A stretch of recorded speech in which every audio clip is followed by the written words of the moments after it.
Namaskar. So, I think I'll request Ranjita, President Sanjay, to introduce Maharaj and continue with the rest of the program. Pranam Maharaj. Namaskar. Namaskar. Pranam Maharaj. Namaskar. Oh, very nice to see all of you after a long time. Thanks to this modern technology. So, it made it possible. Thank you. Pranam Maharaj. Jai Ma, Jai Ma. Ranjita, unmute yourself.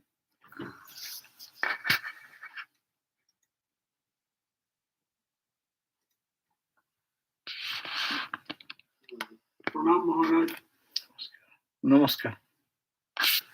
Thanks, Shobit. And thanks, Paramita and the team for organizing this. As we talked before, this will definitely keep up in the right spirit going through this difficult time. And Swami Sarvadavananda is our Swami Maharaj, so he doesn't need any special introduction. You all know him. It's always good to hear him, hear his voice. We didn't get a chance to meet him in 2020 because of the COVID-19. Hopefully, this will be over soon and we'll be able to meet him physically and talk to him directly. So, the topic of Maharaj's speech tonight is the goal of life. It's always great to hear Maharaj. And with that, I will request Maharaj to start. Thank you, Maharaj. Pranam.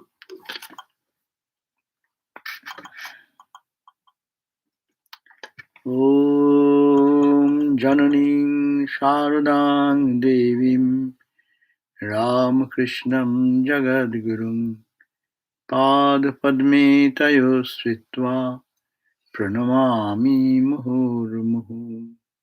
Om Shanti Shanti Shanti. I salute Ramakrishna, Sri Ramakrishna, the world teacher, and Mother Sarada, the Mother of the universe. We salute again and again at their blessed feet. Om peace, peace, peace be unto us all. So, thank you all for joining and to see your faces. That's only do one thing, please. You see your face perfectly in your own place, then I will be able to see you also. Otherwise, someone's head can be seen only, or someone's roof is visible. So, but it can be, if you see yourself, then I will also be able to see you. Thank you all. So here, today, our topic is the goal of life. What is the goal of life? As we are born in our natural home environment and the society, no one gives us the goal of life. They always gives a goal, immediate goal. A child, immediate goal, finish this class and then get to the next one. Do this, immediate goal. But not a total planning of life is not there. But the goal of life is to be decided from the very beginning. People, what is the goal? Goal means where we want to go. What we want in our life. We want so many things. But what will be my ultimate achievement, gain? What I shall carry with me? At least ancient India gave this spiritual ideal to whole of They are children of Sanatan Dharma from the earliest period of time. But we have forgotten that. The only ideal which has been placed by Indian spiritual sages, rishis and sages, they didn't discard the need of the worldly achievements. Rather, they are very perfected. We will be surprised to hear our past history of ancient India in art, literature, in technology, in science. They had developed so much. But at the same time, you can find that ancient India taught everyone to see that where we go ultimately, what all these mean.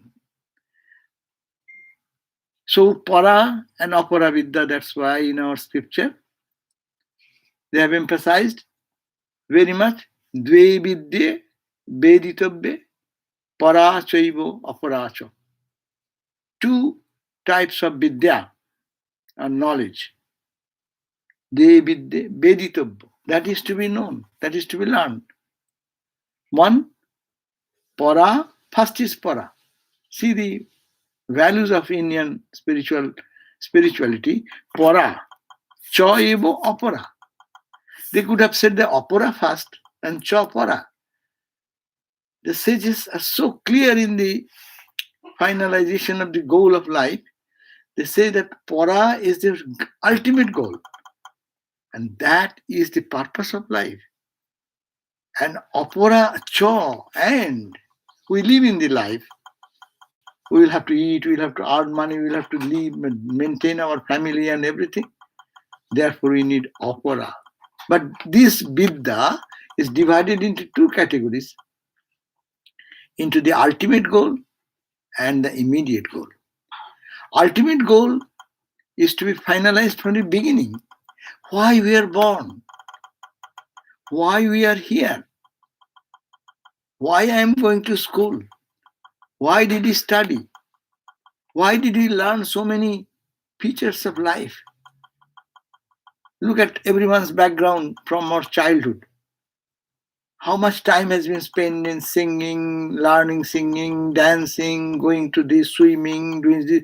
Even in this country, you can see the how children, day and night, busy, busy, busy. Now, because of all this different pandemic situation, this all has become like a memory now. But how everyone is busy with all these other duties, other immediate doings, and no time, no space. So, but that will end where? Where it ends.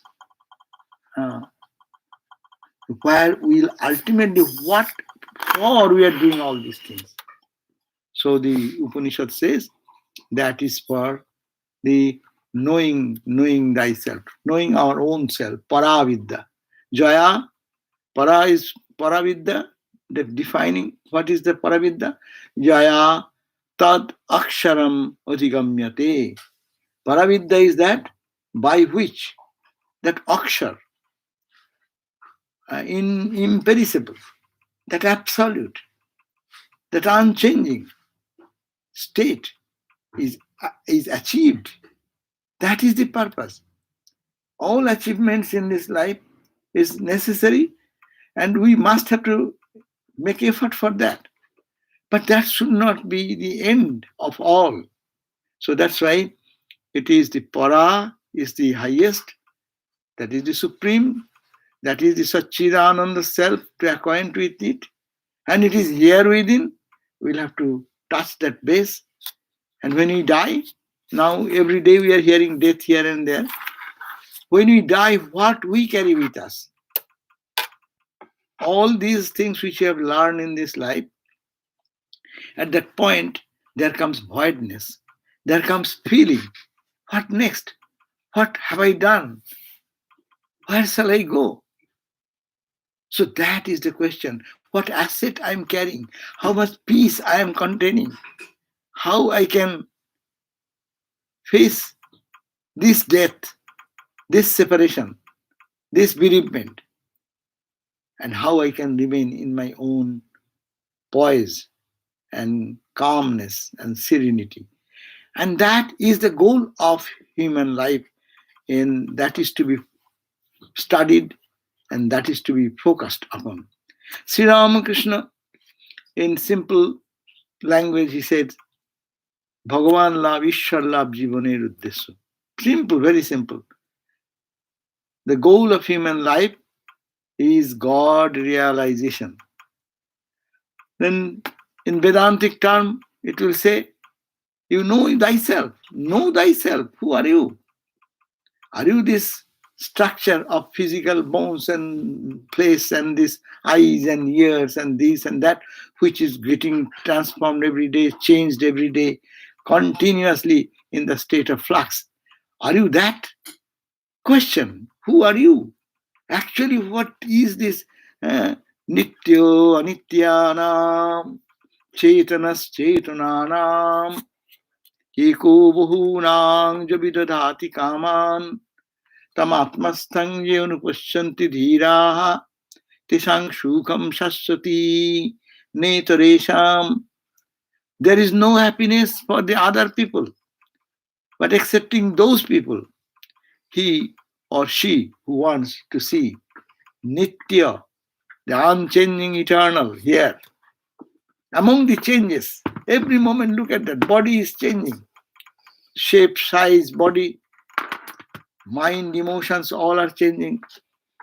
All our feelings and emotions every day, it's all under the sway of movement. So, Nitya, but there is one Nitya. In Anityanam, Bahuvachan, Anityanam. Nitya is one, but Anitya, many. What I love today, that object does not remain the same tomorrow. I love a beautiful rose. That rose next day, it dries out. Third day, more and more and more. Then we have to throw away. But there is one thing which we love, which does not need not be thrown away. I love the beauty, I love the fragrance, and that is the essence. And who is behind the essence? That is the my own self, Satchidananda, unchanging. That does not change. Nitya Nityanam. So Chetana, the consciousness, Chetana Anam, the apparent consciousness, as I am aware of this, I am aware of my movement, I am aware of my hunger, aware of my happiness, peace, anxieties, worries.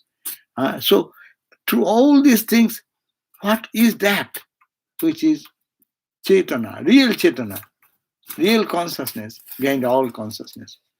Chetanas Chetana. Eko, being one only, Yabahunang vidadhati kaman, who gives joy or fulfills the desire of all. He is the only one reality, God, who is supplying the necessities of all, human, subhuman, gods, angels, down to the worm and creamy kid, etc. So that is the Vedantic term. Know thyself, that you are who you are, what you are. And why are you looking at the changing aspect of it? Why don't you also pause a minute to see that unchanging reality which is behind? That is the, some say, go beyond the three gunas, Sattva, Rajas and Tamas. Different language. Gita has talked about Sattam, Rajas, Tama. These three gunas, the whole universe is created by the three gunas. You become gunatita. Gita says, Straigunno bhavo Arjuna. Oh Arjuna, you become Straigunna, Tin gun atita. Guna neta anotitatam. No? So three gunas should be overcome. Because in this play of the three gunas, people are kind, unkind, people are loving and brutal. All this human behavior, All this human manifestation, human, subhuman, everything is the play of the three gunas. So some places this term goal of life is to go to a state of three guna, otita, beyond that. Or simply sometimes they say you become a full-fledged personality, who you are. You find your own personality. This is a false personality which is associated with your body, mind, learning, your financial condition, your social status. That is dependent on this. But you are much more than that, which these limitations cannot describe. And finally, it is also said that human birth, the goal of human birth, is to what? Is to be established in that joy, unfailing joy. We are all searching for joy. Who? What else? Whole life. If we talk about that, what we have tried whole life to find joy. Why you love the sports? Because I find joy in it. Why you love singing? I find joy in singing. Why you dance? I find joy in dancing. Why you cook? I find joy in eating. I find joy in going to a different place. I go to different places to see beauty. I find joy. Beauty is not the question. This is not the question. It's the question. I find joy. So we are all seeking for joy. But we do not know where to seek, how to seek. And we are seeking all through and running after those joys, ultimately not getting them. And there we reach. This is the problem. When we start and run for the joy to have it, we move. But what happens as we move, as if the joy also moves away from us? We get a little bit of joy. Even if we don't, first of all, to get joy or the expected goal to reach is difficult. Suppose we reach there, then after a few days it becomes monotonous.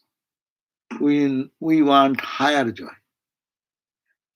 And then higher joy. And then higher joy. There is no end of this journey. So this is the search that is called the Ananda. We are in search of Ananda. We are in search of joy of what nature? Not of the temporary nature. We know. We have tested those joys associated with the Vishaya Indriya, the senses and the sense organs, touch of them. That joy we know a little bit. And that is so little and so impermanent. The moment we get, by that time it is gone almost out of the hand. I give the common example, many times it is old example. Suppose you prepare a wonderful meal and then you put into your mouth. And so long it is in your tongue, you say, wow, wow, wow. And just it comes down of the tongue inside, then it is what? It is a memory. But how much effort we have to give? Think that joy will be unending joy. Is there any such thing? That is the goal. And how can it be achieved? That is the search. That is called the spiritual life. So this goal of life is to reach that unending, uninterrupted, continuous, absolute joy. Not to go away from that. And it will not go out of my grip anytime. It will be all the time for me. That is the goal. It is called the Sukha, happiness, Jivan Mukti, Sukha Prapti. To attain Prapti of the Sukha, of the happiness. When Jivan, we don't want to go to heaven and people may be happy. After death, you will go to heaven. But this is the sages of India. They brought the ultimate reality so close into our proximity that Don't keep this joy to attain after death. Is there any guarantee that after death I will go to heaven or hell? Who will tell me? And I do not know. That's very unknown area. We have to trust and believe on people have said. But we need the confirmation here and now. Jivan, while I am living in the world, while I am in the body, অনন্ত মুক্তির স্বাদ কি রবীন্দ্রনাথের songs are there.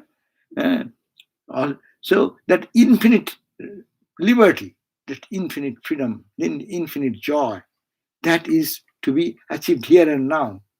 And that is the goal of life. And how can it be done? It is impossible, apparently, because everything is transient, everything is momentary, everything is changing. And in this changing, flickering things, we are expecting which is unchanging, absolute. Therefore, that is, we have to do, here comes. So this is the goal of life. Temporary goals are also there. All goals should meet into this final destination. All goals, their end result is to have that joy, that blissfulness, which will be abiding and which will be experienced here and now while living in the body. Nothing short of that. Whatever we live without attaining this goal, that is one type of bondage, one type of suffering. Lamentation is there. Unexpected hopes and aspirations or frustrations are there. But when you get it here, confirmed, then you feel pratibodha viditam. In every pore of your body, you feel the thrill of that joy. Every moment, like Ramakrishna. Just going now. He is an extraordinary example before us. It is doable and it is given to all of us, that path. What is that path? To have that. Even Swami Brahmananda, Ramakrishna touched them, Brahmananda, Vivekananda and others. And they had their instant experience, no? Vivekananda, Ramakrishna touched him. That story, Ramakrishna one day talked that everything is permeated with that consciousness. Gotita Avishwar, Batita Avishwar. No? This pot is also God. And this plate is also God. The saucer is God. The floor is God. The door seal is God. The door is God. Oh my God. And Ramakrishna was little jokingly relating that to Hajra. And Ramakrishna is in the room itself. Only he went out and making friendship with Hajra. Hajra was always little special Brahmogyani. So Thakur used to say in Ramakrishna, it is still maybe 70%, it is reddish, it is becoming. But in me, it's full, 100% Brahmogyana. So he used to think he has full Brahmogyana. Ramakrishna is only lalche mache. That means it's just coming to the color. It will have to work more. But when this discussion was going on and Swami Vivekananda went and asked Naren, what are you talking about? And he said that we are joking. We are talking about what you told just now. That this is God, that is God, that is God. And Ramakrishna instantly touched him. You know that story. As soon as touched, he saw the whole world is permeated with one consciousness. And he really, transformation, he started seeing everything is consciousness. It is come to Swami Vivekananda because who is Vivekananda? Right, what you call receptacle, and Ramakrishna, who is established in that, who is God himself, there standing. And then he was overwhelmed with that. He came back to home that day, saw nothing but God. And came to the Hedua Park in Calcutta. near their home. When he was hitting his head, because it was all consciousness to his awareness, there's nothing but consciousness. He's seeing that, feeling that. So still he's walking, so he has two perception. As we have two perception, we see the gold ornament and the gold. Two things can be seen. Some people see only the ornament, don't think about the material with which it is built. So Sri Ramakrishna's touch gave that awareness. He saw it is all consciousness, and he was hitting his head on the railing, the iron railing, to understand. No, he felt that it is all consciousness. Went back to home, and he was trying to eat something. Mother has given something, and he was eating, but his mind is not there. Huh? Mother is saying, well, what has happened to you? Are you not eating? Putting one morsel in the mouth and sitting like that. Because it's all Brahman.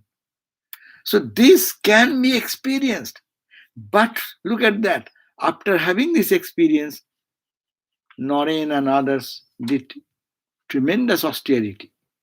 Swami Brahmananda, after Ramakrishna's passing away, he started doing tremendous spiritual practice. So Vijay Krishna Goswami was a great saint who came to Ramakrishna and saw him. He asked, why are you doing? Ramakrishna has given you everything. All the spiritual experiences you got up to Nirvikalpa Samadhi. So what is the need of you doing all these practices? He says, no, Sri Ramakrishna has given it, but I am trying to make it my own. Someone can give me something, but to make it your own, in your own possession, you can switch anytime into that consciousness to develop that. So that is the goal. There comes the question of sadhana. We have no experience of that. We are listening the stories of the saints and sages that Jivan Mukti is possible, to attain to that absolute bliss, unending bliss, joy, perpetual happiness. To attain that, it is possible here and in this life itself. That we are hearing. But how to make it practical, then comes sadhana, spiritual practice. And spiritual practice, according to your path, it may be a little different, but the destination will be the same. When you reach the goal, it will be the same. You take the path of bhakti, or you take the path of knowledge, or you take the path of meditation, or you take the path of selfless work, service. Whatever you take, just take it and start moving.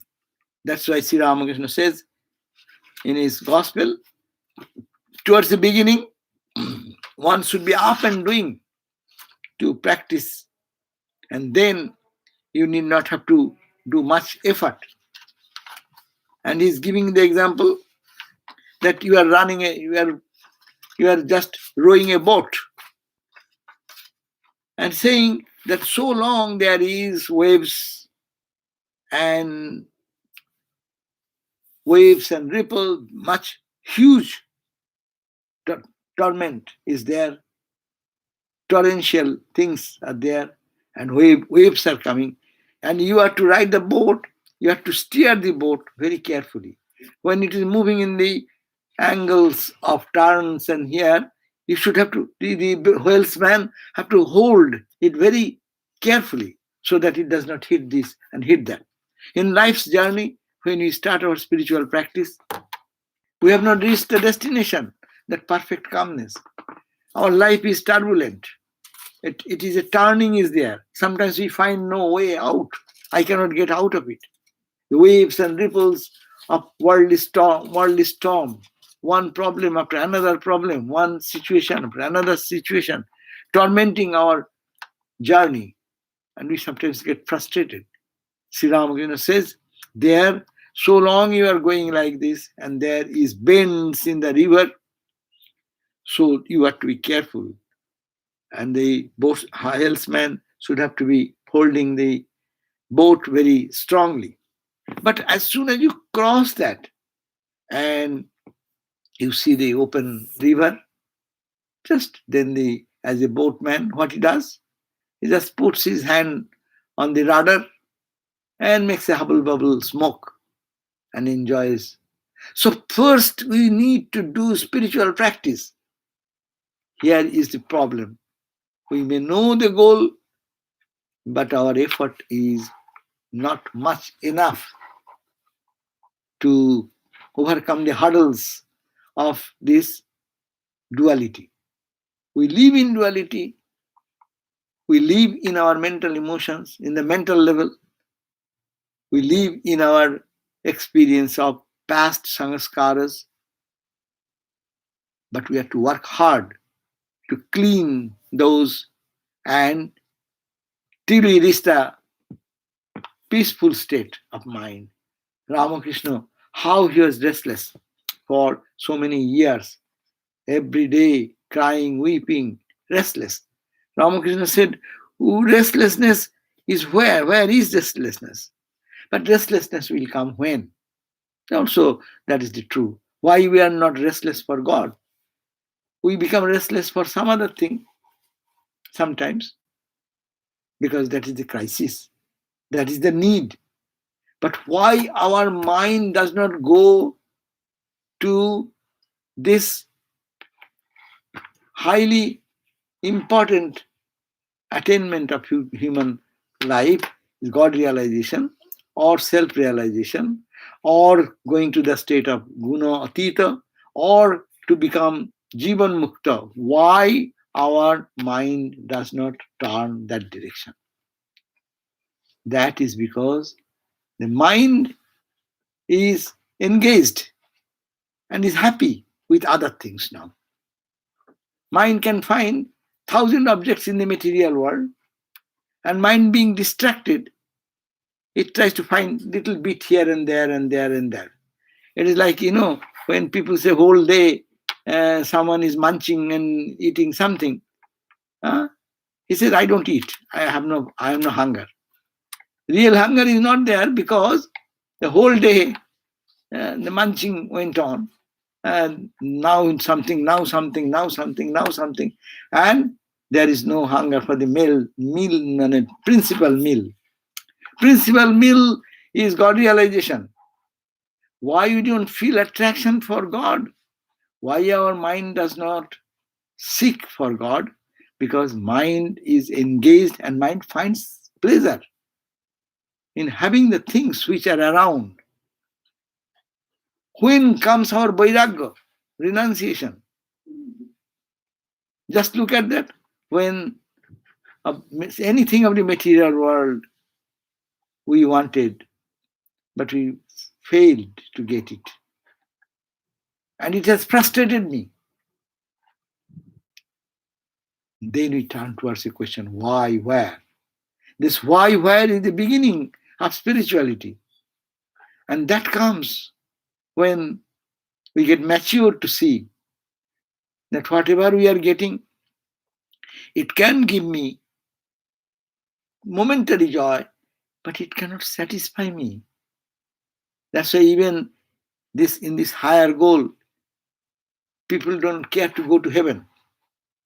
Because heaven also is a joy, not unlimited, it is limited.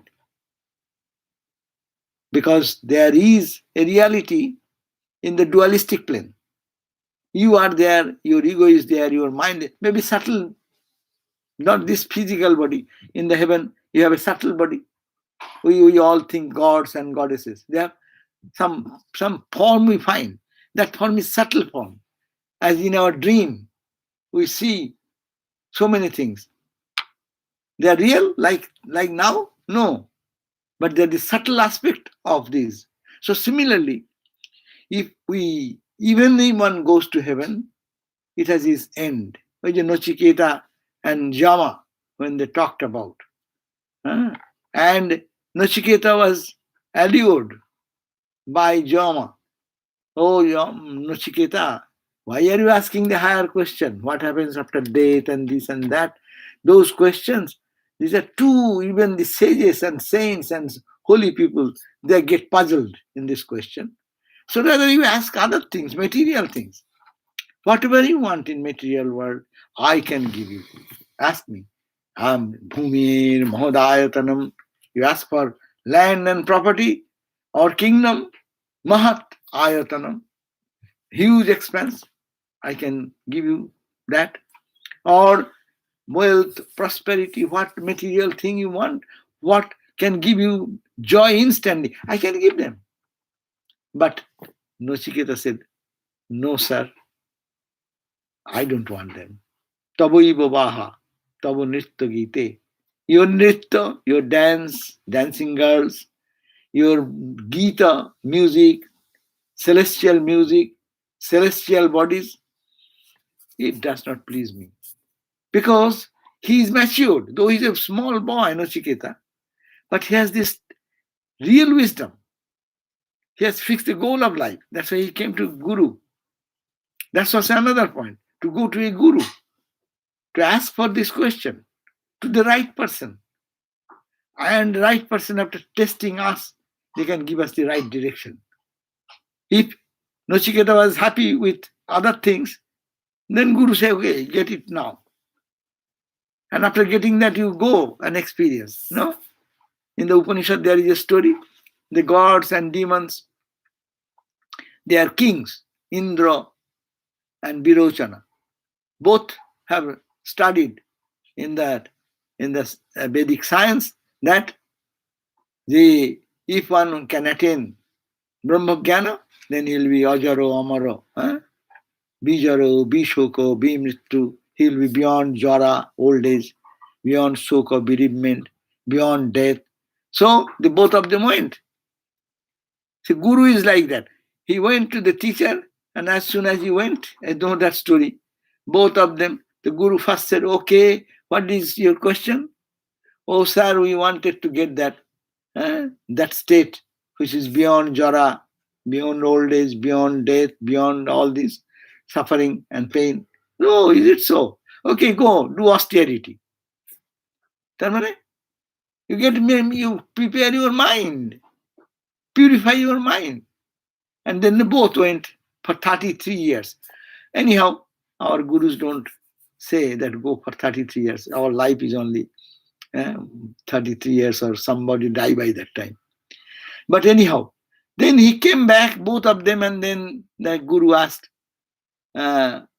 okay, take them and showed their body. We start with the body, where you are. And then he saw the body, reflection of the body, and say, the Atma, that is yourself, Apahata Papma, which is free from all sins and misdeeds, no? Be Shoka, be Jaro, be Mrittu, is beyond Soka, beyond Jara, beyond Mrittu. That is the thing. Look at that. And to Birachana, is the Asuric mind, demonic mind. He thought, oh, Guru showed me, this is your Atma, so is the body. The body is the Atma. Okay. So he got this message from the Guru that nurture the body, eat well, sleep well, enjoy the life, and that is you will attain eternal joy. But Indra also got the same message, but his mind was inquisitive. He started thinking, yes, if I get it, what will happen? This Jara will come again. Time, the enjoyment in the heaven will be limited. Then what will happen? No, he didn't mean it. So he came back and again put question. But the Guru is always telling, do austerity. Austerity means starve, introspect, try to think, and then ascertain, study. So these are the tapasya, austerity. So in this way, ultimately, he said, I'm not the mind, I'm not the intellect, not the ego. Ultimately, I am the Satchidananda. That was the teaching of their guru. So here, one should go to the teacher and with renunciation in mind, at detachment. Renunciation means does not have to give away everything and go to the forest. Renunciation means with the attitude of detachment. Because I can have anything in the material plane, but that is not enough. That will not give me the desired peace and absolute joy, what I am seeking for. It may please some other, but I am not. Who? That pure hearted soul. So that's why sadhana is necessary, spiritual practice is necessary. And as that's why our gurus have given us Ishta mantra. And for us, we are coming down to our point. We can talk Vedantika perspective, we can talk other aspect, but I am focusing on this aspect because our teachers, our gurus have given us certain direction. Following that direction, one is focused on God more and more and more. What will happen? As much as we move inward, that much will be off from the temporary things. Because you are moving to the eternal, naturally you are withdrawing from the temporary. And after you settle more in your heart, and then when you open your eyes, you will see the same reality in everyone. Gradually, inside and outside, that experience will come. That's why sadhana is necessary. Vivek means analytical aspect is necessary. Can it give me joy? Can it give me peace? Permanent peace. What I want. If I want temporary, okay, it will give temporary. But are you happy with that, or you want something more? So this quest will continue and continue and continue. Ultimately, one will go to heaven. Heaven will be disgusting because it has monotony also. Every day, if you get luchi chakka, every day, then after 10 days, you say, Baba, change it. Bring some muri and telebhaja. Or do something. if you get even the what people say best quality, thing, but if you are every day you get, it becomes monotony. So if you want ice cream is good, one day is good, 2 days are good, every morning, evening, ice cream. After some days, you want something different taste, not that sweet, maybe little sour, little this. So there is monotony in this type of experience in the world. So, but in God there is no monotony. That's the beauty. Pura opi nava. It is said when you think of God, it is though the same. We say we are thinking of God, but it is though it is old, but every time it will be appearing new. Your joy will be a fresh joy, as it were, because unadulterated joy. In other joys, they are associated with other things, but here no other thing excepting divine and divine alone. And that is the source of all rasa. So raso vaisha, Brahman is rasa. Rasa means sweetness, honey. Raso vaisha, rasam vayang labdhva anundi bhavati. Upanishad says, attaining this rasa, attaining this joy, people become anandi bhavati. They become full of, saturated with ananda. So that is the goal will be achieved, not in one day. Have to have grown new taste. Taste by sadhana, by spiritual practice. What is spiritual practice? Whatever we are doing in whole day, suppose if we can think, I am extracting the same rasa, same joy through food. That's why we call Brahma Arpanam, Brahma Hobi. We say Hobi, Hobi means the ghee, or the food what you are taking and putting into the mouth to the burning fire in the stomach. That is also Brahma. The food you are taking, that is Brahma. Your hand through which you are taking it is Brahma. Brahma, Brahma, Brahma. No? So can we remember every day that it is mind is turning towards that? It will turn if the mind becomes pure. If mind feels frustrated with a worldly object. See, look at that. When in some family or some place we find that someone of our near and dear has just left the body. What comes in our mind that day, that mood? Nothing becomes pleasurable. Nothing becomes encouraging to pay attention. No? That means that is a very crucial point, that when we are dissatisfied, then mind turns towards higher something. And that higher and higher and higher and higher and higher, and the highest, that is to be attained by spiritual practice. Holy Mother used to also say, Thakur Ramakrishna said, unless you attain love for God, not there. And that for that reason, occasionally to go to silence, Nirjan Vas, Sadhu Sangha, holy company. You're attending to classes, lectures, reading gospel, reading any book, whatever, you're singing bhajan. All these are helping to take the mind towards God, towards God. We should be aware that all joy, it is the joy of God. Asena, Ramakrishna said, the same Ananda in three areas. What are the three areas? Ananda. Ananda is the same. Absolute joy is the same. God's Ananda, Rasa, is the same. But Rasa comes through Vishaya. That's called Vishaya Ananda. Then it comes from Bhajanananda. Then it comes from Brahmananda. Ramakrishna mentioned three types of joy. It can be divided into hundreds. But Vishaya Ananda, when it is happening, that Ananda, we are not satisfied, because it happens for the moment and it goes away for the next. So, Vishaya Ananda. But same Ananda when it comes to what you call bhajan. Suppose you sat for meditation, you sang some songs, you spend your time, quite long time, in meditating on Sri Ramakrishna, Holy Mother, or whatever your spiritual ideal, and keeping your mind there, and mind getting absorbed there and there.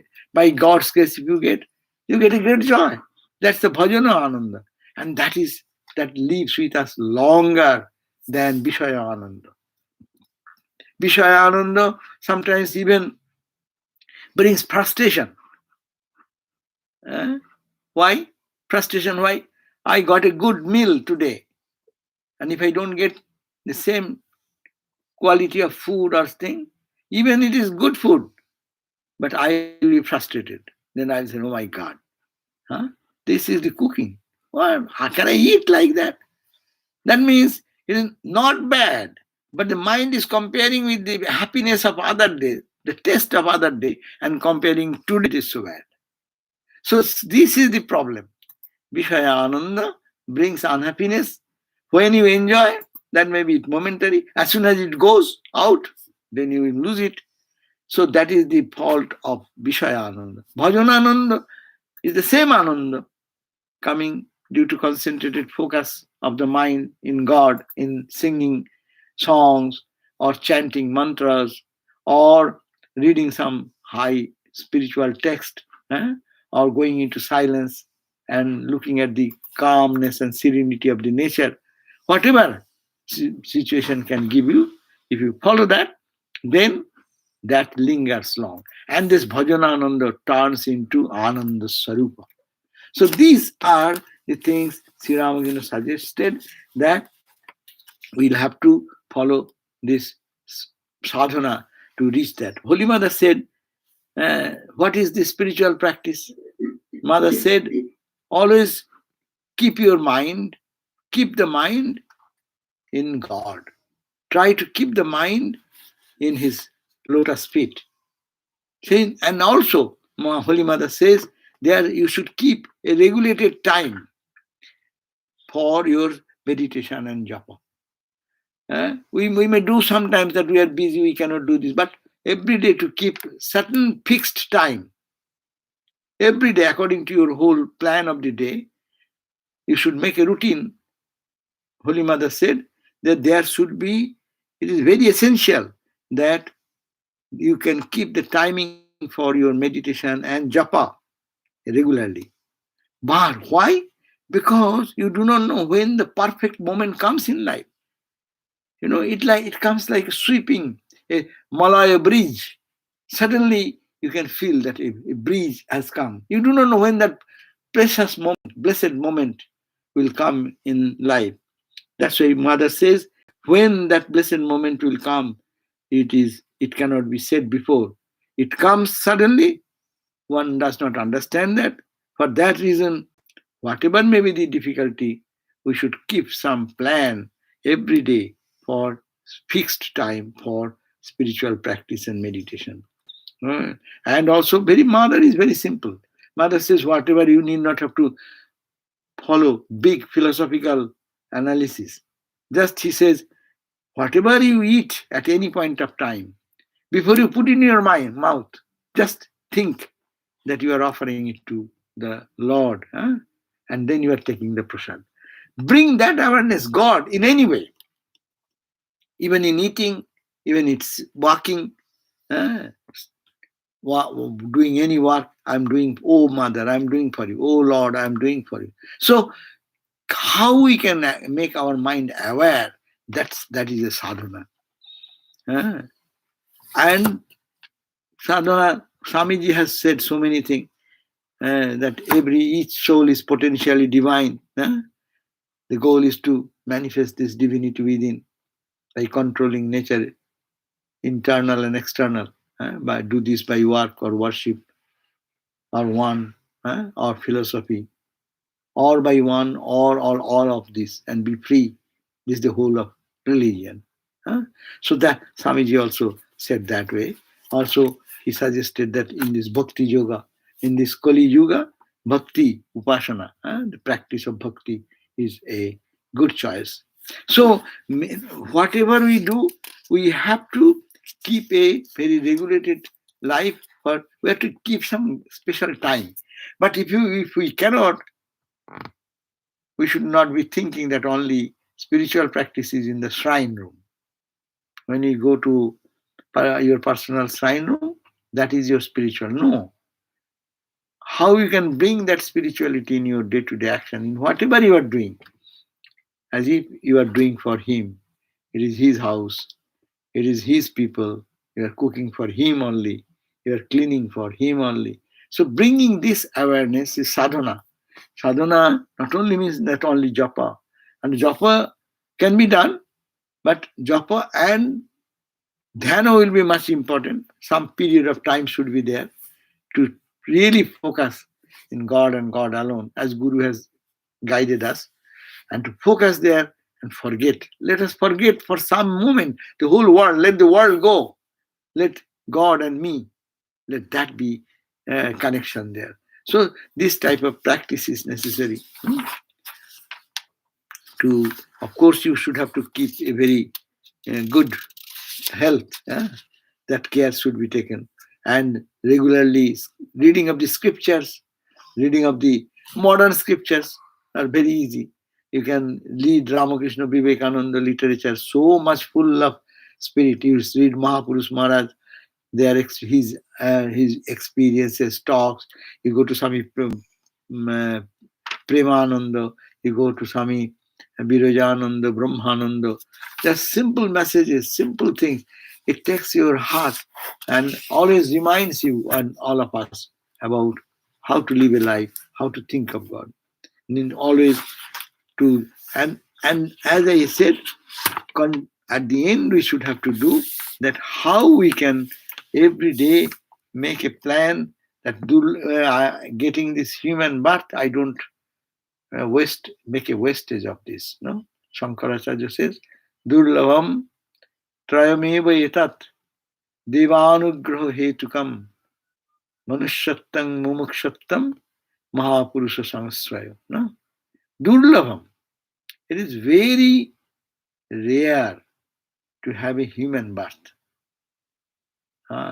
Because unless karma will pull us to lower animal birth or even higher animal birth. No, lower animal birth, this body is not fit for meditation, prayer, questioning, guru's teaching. No, possible.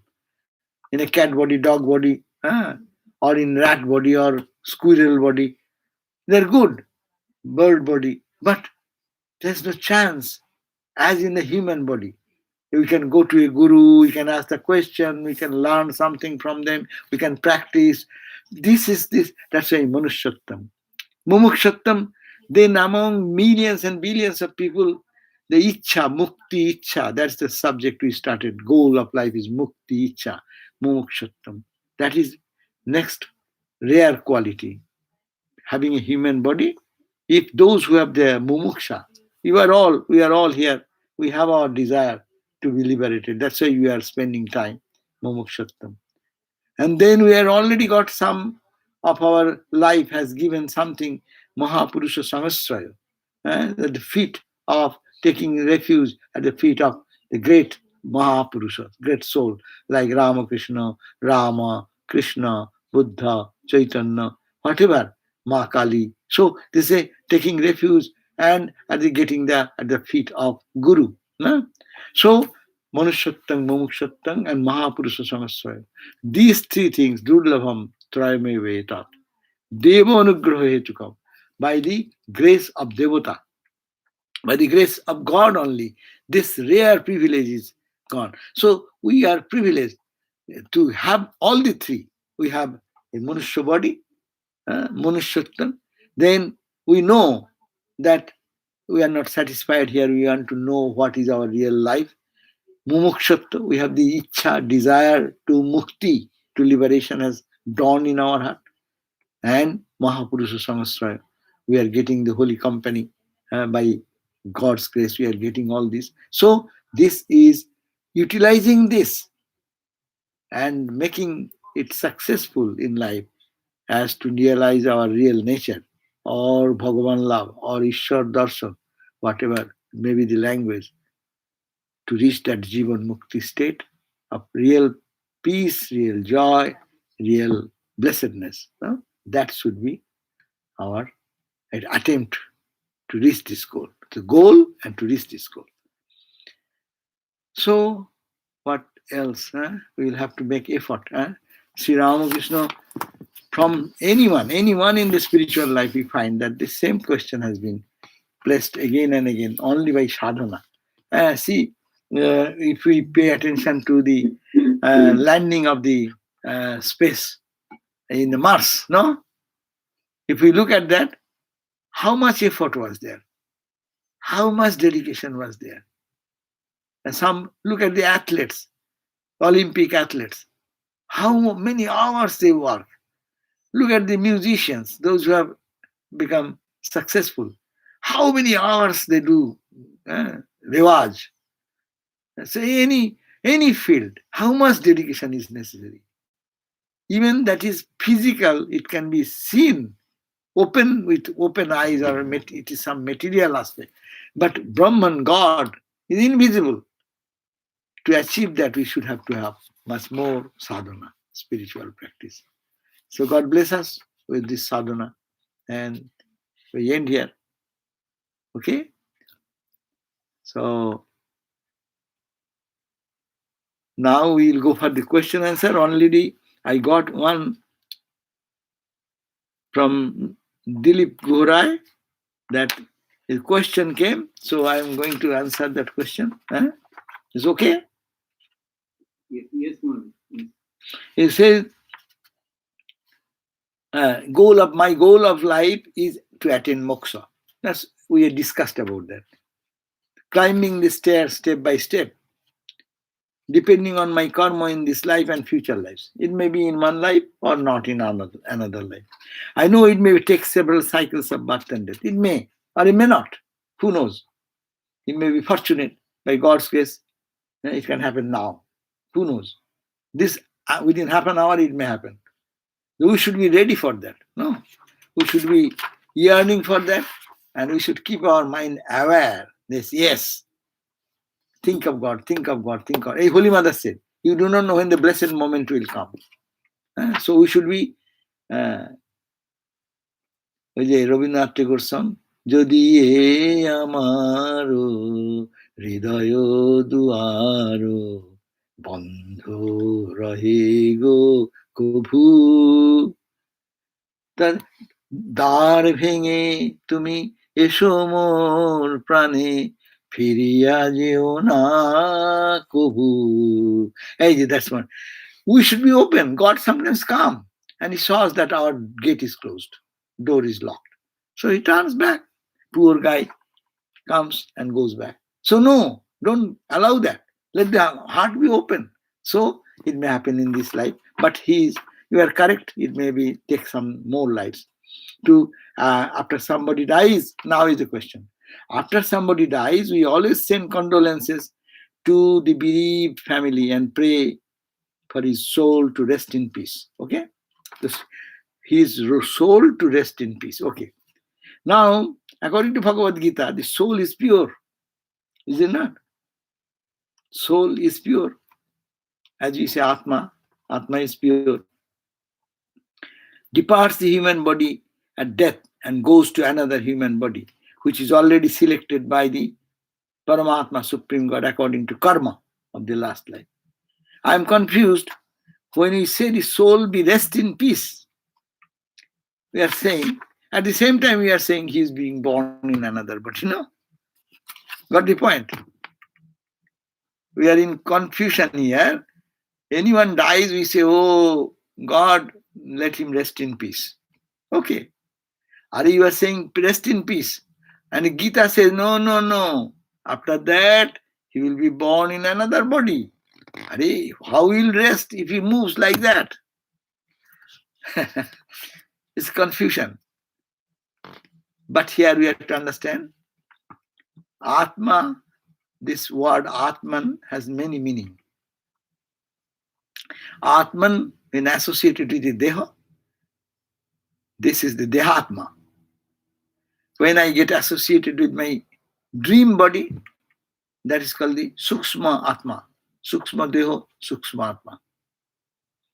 And when we go to the causal word Karana, that's called Karana, causal state. When we die, what happens? Atman, the real Atman is birthless, deathless. No? That is Gita says. Atma has no birth, no death. There fire cannot burn, water cannot soak, it does not move, it does not come. No? Ishavashyam midag sarvam. No? Sarvam is Isha, Paramatma. Now, everything is that. It does not change. But Jivatma, who forgetting that identity of the Brahman or the cosmic aspect of us, identifies with this body and the mind and the intellect and the ego. He comes and born. He is born, he is coming. But Paramatma, the self, the ocean does not go anywhere. One wave comes up, that is now, and then it rotates, moves and drops. Again, that water may come up and have another birth because of the karma. You have your karma. So it is no contradiction. Contradiction is that Atman is the pure Atman, which we have talked about, goal of life, to attain to that. And we have another Atman.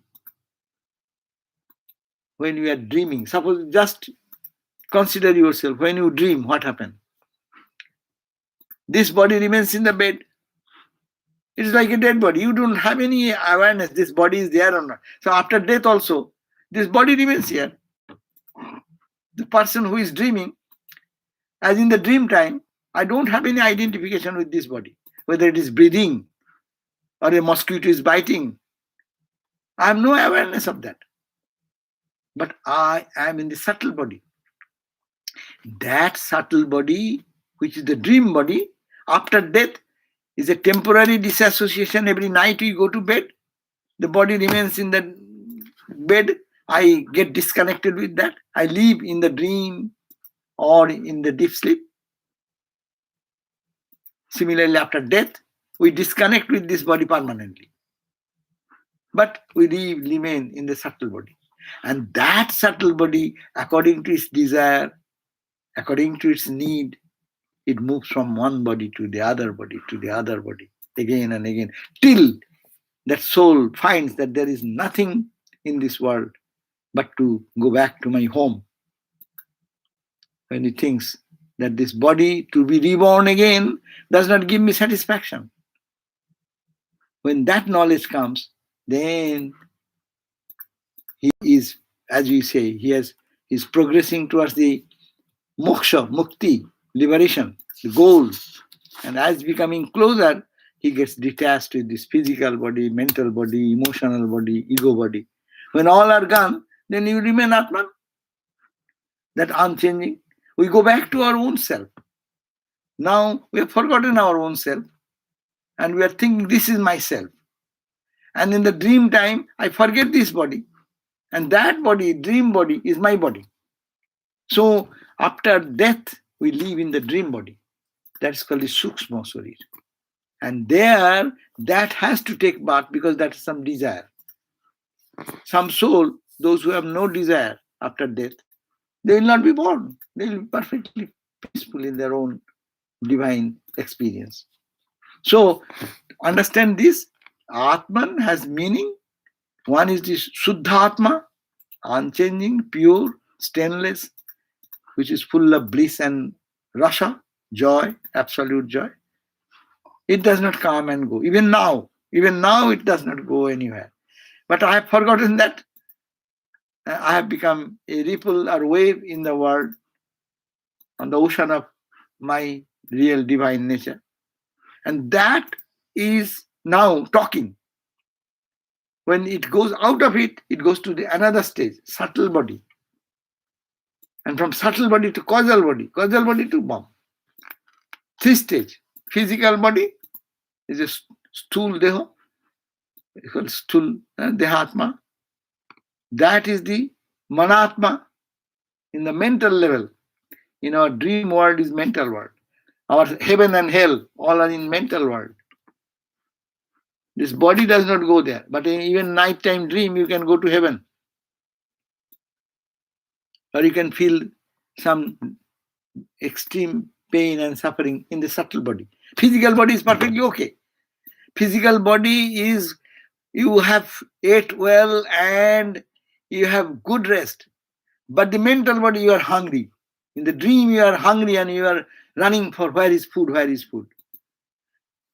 Can this two things go on side by side? It can go.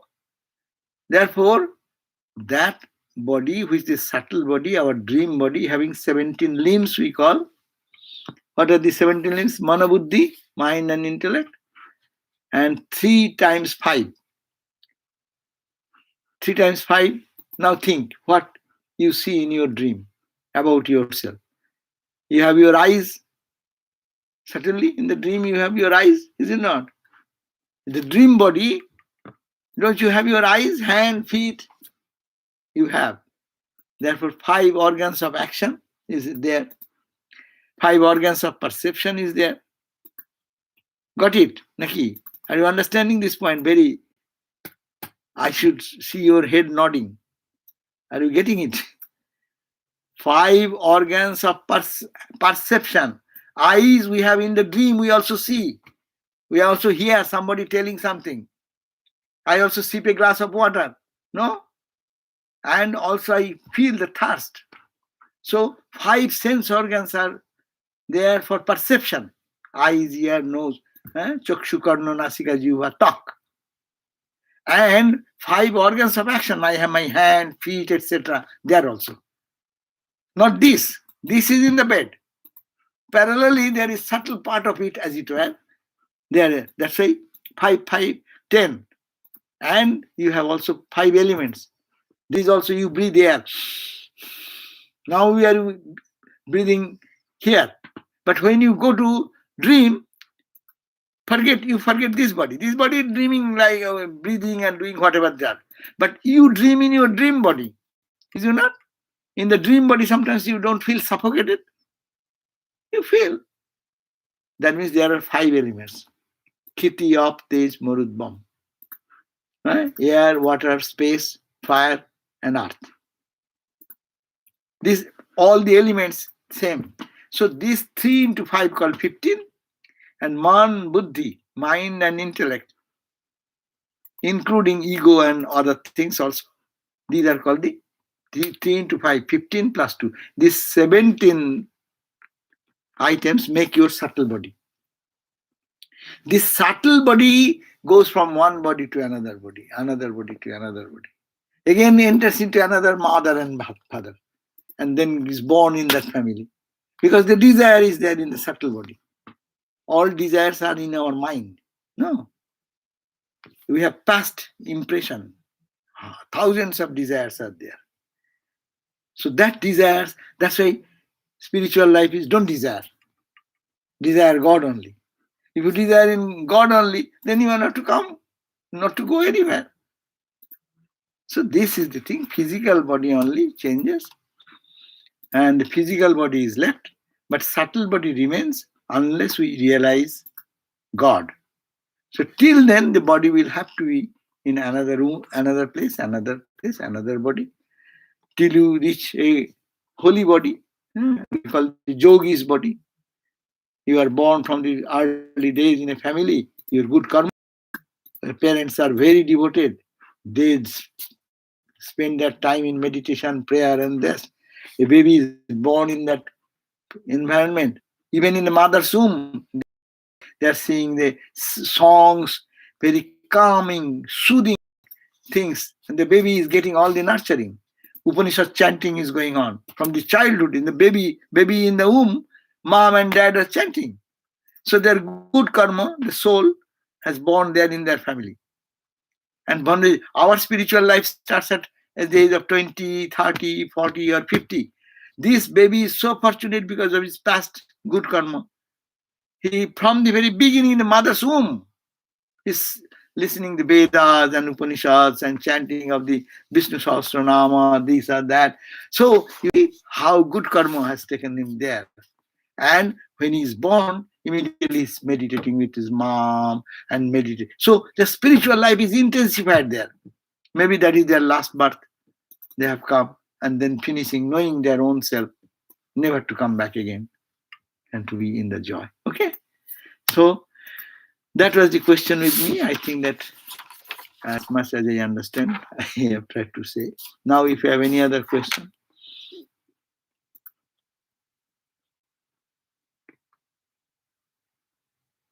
Unmute first if you want to say anything. Maharaj, this is Chandama. Can I Yes, ask you a question? I see you. Yeah,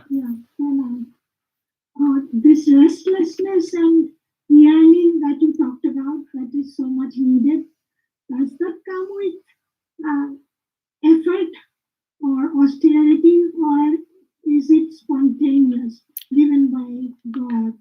What happens, when we become restless, that becomes spontaneous austerity. When you are restless, suppose you are restless for getting a doctor, what will you do? You become austere. You are calling here, calling there, not finding here, don't. If you that wherever you run for that, that means restlessness itself is connecting you with the truth. So restlessness is a sign, automatically austerity comes along with it. When Ramakrishna was restless for God, he could not sleep whole night. Ramakrishna gave the example. Suppose a person is sleeping, given allowed to sleep in the next room. He's a thief. And in the adjacent room, there is a gold and jewel. And the thief has been asked, hey, you sleep here. The next door, next room, beyond the wall is plenty of jewels and ornaments. What he will do? Can his restlessness will be that he can sleep, that he cannot sleep. Even he cannot enter into the room, but he will be one whole night awake. That is the restlessness will lead to austerity, spontaneous. If we love God, then austerity will be spontaneous. Suppose in human love, you love someone, so what happens? That day you get up in the early morning. Normally you rest a little bit. That day you get up in the morning, then you are preparing some meal, or the Swami will be coming and we'll have a satsang and this and that. How much work you do? Is it not austerity that you are sacrificing so many things, your priorities and other things? So it is a simple thing. If we have love for the truth, or we love God, then austerity is natural. But that will not feel as austerity. Austerity is felt as austerity when it is a burden. I am to do it forcefully. Oh, someone is saying, hey, you will have to get up in this morning and do all these things. No, it will be a burden. I don't want, but you are forcing me. That's an austerity. But austerity is spontaneous when you love God or when you love anyone and do anything for the beloved, then it's austerity is a joyful thing. And that brings the spiritual benefit of it. So we will have to be really little restless. Restless, unnecessarily restless is not also good. Ramakrishna was not unnecessarily restless. As we become naturally restless for things in the world, so practicing our spiritual disciplines every day, a time will come we will be really restless for God. So how to get to that point? We should have to every day work for that. That, if we analyze, called discernment or discrimination, that helps us. If we discrimination, we make a discrimination, then it will be so easy that it is I have to have my meditation. I have to have my joy of singing bhajan to Thakur. No, so he will be listening me, and I am pleasing him. So anything you do with love for anyone, that does not become a burden, and that becomes joyful. But it is austerity.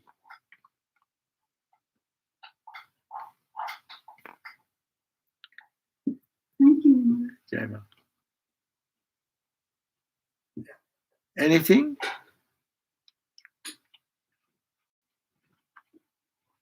Okay. Can I ask you another question? Why not? Like a question came up, like since when Thakur Ramakrishna started using the name Ramakrishna? I couldn't answer that Oh. because he signed as Sri Gadadhar Chattopadhyay in that museum. So we see that it's Gadadhar Chattopadhyay. And someone asked that since when he started? Oh, it is. Did he ever call himself Ramakrishna? It is a subject of research. There are different opinions about that. Someone says one opinion is that there are and his father was a Rama Bhakta. So father went to south to Rameswaram, and he bought a Ram Shila, holy Rama stone, and he used to worship it every day in the home. So some say they are all are made of Ram Kumar is one's name is Ram Kumar. Ram Sila is the daughter. So Khudiram gave name to Rama. So probably his father gave the Ramakrishna name, but it was not much used because his Gadadhar become popular because his father also went to Vishnu temple, Gadadhar, Narayan, Vishnu, Gadadhar. So that it came at Gadadhar. Some say no. It is Tutapuri gave first the Ramakrishna name. So like that, there are 2-3 opinions about this. But main thing, some say that it maybe his father has given because their family name is everyone is Rama. Ram Kanai, Ram Kumar, Ram Sila, Ram Lal, of course, their generation afterward. But anyhow. Okay. Okay, thank you again. Unmute, Ronan Babu. Unmute. We are not hearing you. Unmute. Okay. In traditional sense, whether Hindu religion has Swargo and Nara, heaven and hell. But yes, Hindus have because of the karma. You do some good karma, you get some merit. But it is just a difference between the Sarga and Narak. With Christian and other religion, their Sarga and Naraka কি হলো? আপনি of হয়ে গেলেন তো? আপনাকেই তো বলছি, রনেন বাবু, আপনাকেই তো বলছি এখন। হ্যাঁ। So it is Sarga and Narak. These are the places of experiencing the result of our karmas. So good karma, they call heaven. And there are also Hindus are much more specific. How much good you have done. So you get a position there. Bhur, Bhuva, Swa, Maha, Jano, Tapa, Satta. There are 7 planes. 7 types of sarga. According to your punna, according to your good karma, you'll be here, you'll be there, you'll be there. But that is not permanent. You go there, you have some good karma, you are working in your office boss was very happy and said, okay, you get a air ticket, I will give you everything, you get 1 month leave, and all expenses will be given from the company for 1 month leave and go to Hawaii. Okay, you went to Hawaii and stayed there, but it is enjoyment, it is heaven. But when the time will be over, 1 month, eviction notice will be given by the hotel manager. No, your date is over, or either you pay more, but more is not, it is sanction. So sanction was that. I'm giving a gross example. So our Hindu idea of heaven or hell, these are not permanent. When the karma will be over, then we'll come back and born as human being. And this is called the karma bhumi. This human body, whatever we do, this is called the karma bhumi, where we do karma and we go merit or demerit. That's why spiritual people does not care for merit or demerit, because you have to spend there. Says, oh God, I give it to you. So it does not come into your account. You become free. You love God, you love God. You are not to be stagnant in heaven or hell. It is a wastage of time. Rather, you love God, and that's why in our every day we do japa, meditation, prayer. It is said, Jat Jat Karma Karomi Tat Tat Taba Aradhanam Bhavasambho. Say, we give it at his feet. So every day we should offer so that it does not come. That's why Niskama Karma. We do our Ramakrishna mission or spiritual traditions teach us to be Niskama. Why? If you keep it in your pocket, it is going into your merit account or your demerit account. According to the merit or demerit, then after death, one will have to go there and spend time. And when that is finished, then you have to be born again. And then do karma again. And again you go, again you come back. Gata gati puna. So, to love God is the best where there is no desire. Okay. So, this is the distinction. Hindus have heaven and hell temporary. But Christians and other eternal hell or eternal heaven, which is Hindus don't believe in. That is the distinction between Hinduism and others. What about the hotel managers? Hotel managers are also have done good job. They get a job there, but they will be bored. Now, hotel managers, even they are hotel managers in the 7-star hotel, they are getting all the 7-star benefits of food and all these physical comforts. But after few days, 7-star hotel is no more. It is 7-star, we don't know, but I'm talking about 7-star. Even 7-star hotel will be monotonous. You will not be happy with that. When you don't get it, you will say, oh, I am in 5-star. 6-star will be great. Ha. Go there. After staying some time, you'll say, oh, it is called 6-star. I am staying all the time. I am bored of it. So that's why everything has a optimum point of frustration. only to go to God, which is eternal. Okay, thank you all for joining, and very nice to see you all. Of course, I don't see many because all are not visible. Maharaj, yeah, I need to apologize. My laptop broke and we could not do the YouTube live stream today. Oh, anyhow, whatever, what can be done. But I have the recording. Paramita will post it after our program. After you can download and post it, yeah. But Anyhow, so do that.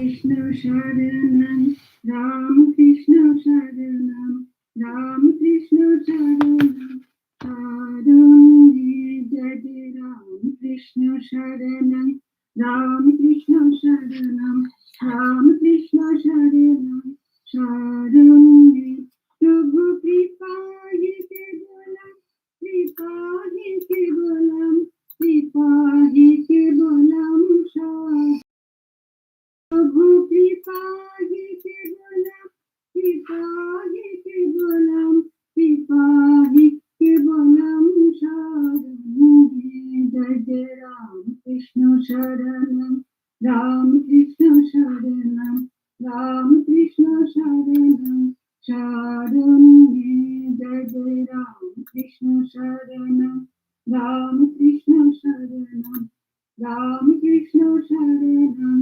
Sharanam, Sharanagatam, Sharanagatam, Sharanagatam, Sharanam, Prabhu Sharanagatam, Sharanagatam, Sharanagatam, Sharanam, Jai Jai Ram Krishna Sharanam, Ram Krishna Sharanam, Ram Krishna Sharanam, Sharanam, Jai Jai Ram Krishna Sharanam, Ram Krishna Sharanam, Ram Krishna Sharanam, Sharanam.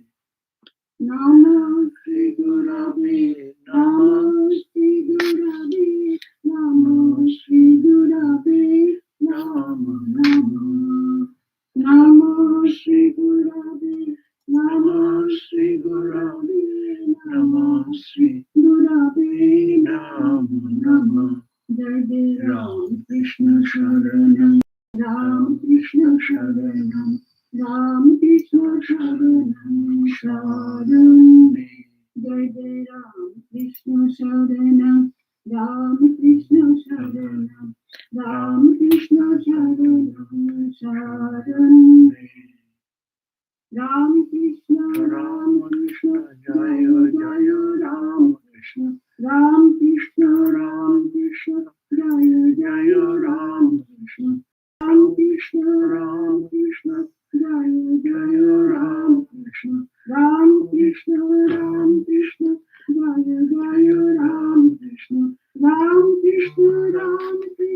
Jaya Jaya Ram Krishna, Ram Krishna, Jaya Jaya Ram Krishna, Ram Krishna, Jaya Jaya Ram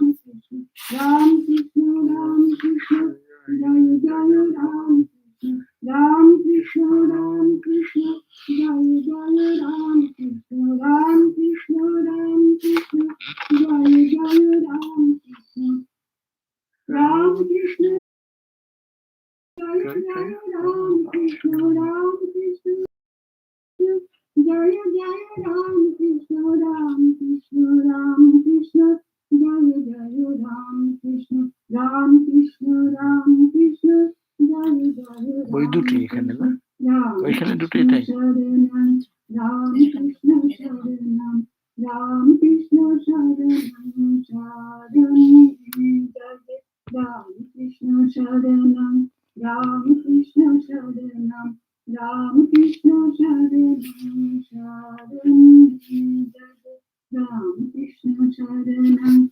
Ram Krishna Sharanam, Ram Krishna Sharanam, Sharanam, Ram Krishna Sharanam, Ram Krishna Sharanam, Ram Krishna Sharanam, Sharanam.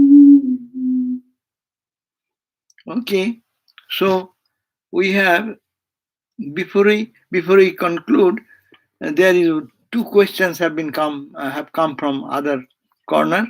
So it is written. The question is that we repeatedly do mistakes in spite of knowing that we did the same mistake in the past. It is due to past tendencies, which seem so strong that we cannot control it, leads us to that way. Yes, that is true. Sometimes we know that I don't want to do it, but I make it. It is like that. I know I have a diabetes. I should not eat sweets, but I eat. How it happens? It's a tendency. It forces us. This is a gross example. I should not have this food, very fried food and this and that. But when I find I take continuously, I finish it. And they say, oh, I have taken it. I should not have taken. So this is coming because of our constant past habits. And in our before life, we have done so many impressions are there. They have a propelling force. And that forces us to do that. That's why we have to create counter force. Solution is that we will have to be aware. From the morning, we'll say, oh, no, I will be careful about this thing. I will be careful not to eat this. I will be careful not to go there. Like that. So that is the solution. Another question. My goal is to realize oneness everywhere. Some days I am motivated to do spiritual practice, that is meditation, reading, scripture, etc. It comes naturally. Whereas some days it is a struggle. How should I overcome this? Here also the same thing. Someday our mind will be cooperating, someday it is not. Because of the past, so many cross currents are there. We move in a spiritual life, not in a very smooth and safe journey we can do. There are on the journey, suddenly a wind blows in one direction. No? So snow started, blizzard zone, snow. So this is the spiritual journey means like that. So those will be there and will fail again and again, but we have to be consistent in our spiritual practice. It is called sadhan karna chahiye manwa, bhajan karna chahiye, prem lagana chahiye manwa, प्रीत करना चाहिए, भजन करना चाहिए. So that is the Mirabai's song as telling us that we will have to do sadhana, we will have to do prayer, we will have to do bhajan again and again. So that that tendency is to be counteracted with another tendency. You cannot it at your own strength. You cannot cut the root of desire unless you, Ramakrishna said, you give it direction to that. So how can we do? Again and again. Prayer also, oh Lord, I tried, I failed. Give me strength. You are all power, you can give it. And also, I am aware. If I fail, then I say, oh Lord, I prayed to you. And you know I am weak. But why don't you give me enough strength to overcome it? No? This type of sincere prayer and this, that should be our effort. Okay, again, thanks to you, all of you. All nice to see your faces after a long time. Well, is there time for one more question? Oh, yeah. Okay. So, Kinsu Ganguly asked that, is there a reason why moksha cannot be seen as the same as heaven? Moksha is not looked upon as the heaven. Because there are karmakandis. There are different philosophers, no? Different philosophers are there. They think, these karmakandis think that Sargo is the goal. Because their goal is fixed up to that part. But for Vedanta student, for real lovers of God, Sargo, heaven cannot be the goal. because it has its imperfection. Again, I talked about that because heaven is limited. After all, heavenly experience is limited experience because you are having not these eyes but subtle eyes through which you see beauty there. You have subtle ear, you hear that music and song and all these things. You have subtle skin, you feel the touch there. So it is all there. It's like this world, a refined world of fun and joy. But how long one can stay oneself in fun and joy? They look at the whole world. The affluent country people who live whole day and night in singing, dancing, are they happy people? Consider they are in heaven. Compare, say, poor guy in the ordinary poor guy will consider a person who is always having this fun, joy, singing, dancing, good food, good. Wow, they are what a fortunate, no?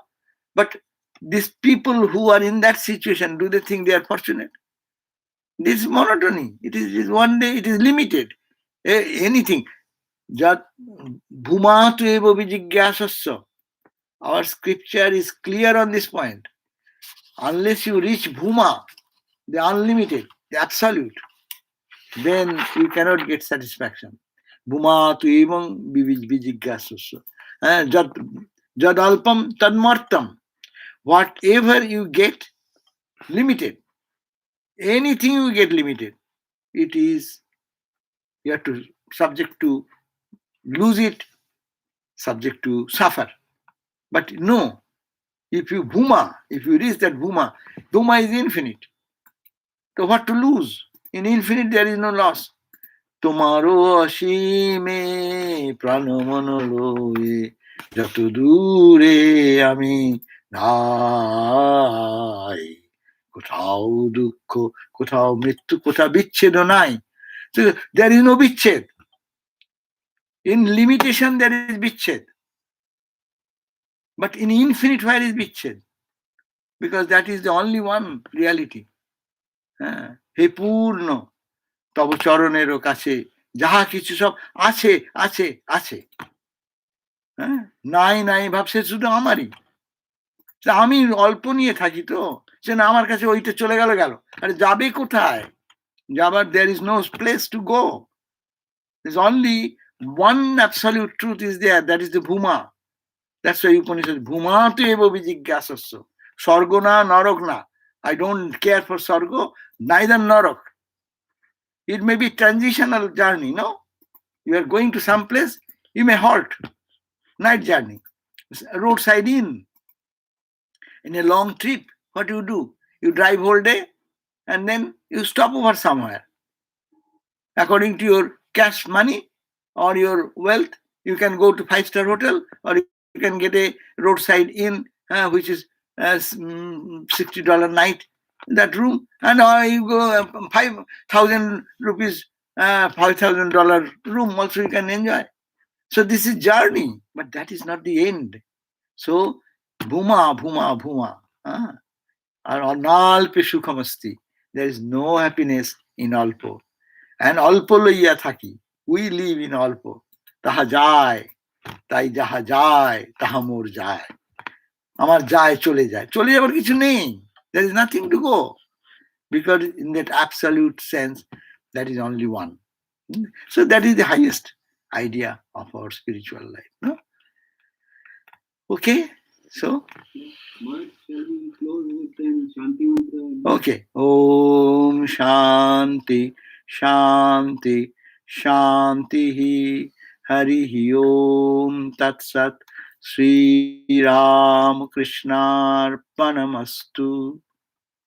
Thank you all again with Jai Ma, Jai Ma. Stay well, happy. Thank you. Jai Ma, Jai Ma.